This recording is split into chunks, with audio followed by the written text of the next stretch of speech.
نہ تمہاری جیب دیکھتا ہے، مالک تو جب دیکھتا ہے تمہارا دل ہی دیکھتا ہے۔ تو دل کی کیفیت اللہ کو پتہ ہے۔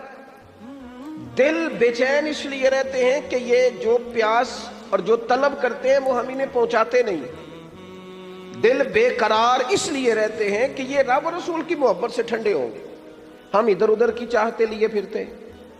ان کے اندر بے قراری اس لیے ہے کہ ہم نے امیدیں لوگوں سے وابستہ کر لی ہیں، جو لوگوں سے نہیں کرنی چاہیے تھی، اللہ رسول سے کرنی چاہیے۔ ہم نے اسباب کو اختیار کرنا ہے، بھروسہ اسباب پر نہیں، بھروسہ تو اللہ تعالیٰ پہ کرنا ہے۔ تو جب تک دیکھیں نا قرآن مجید نے کیا کہا، قرآن مجید نے کہا والذین آمنوا اشد حبا للہ، فرمایا وہ لوگ جو ایمان لے آئے وہ اپنے رب سے شدید محبت کرتے ہیں، اپنے رب سے پیار کرتے ہیں، ان کے سجدے بول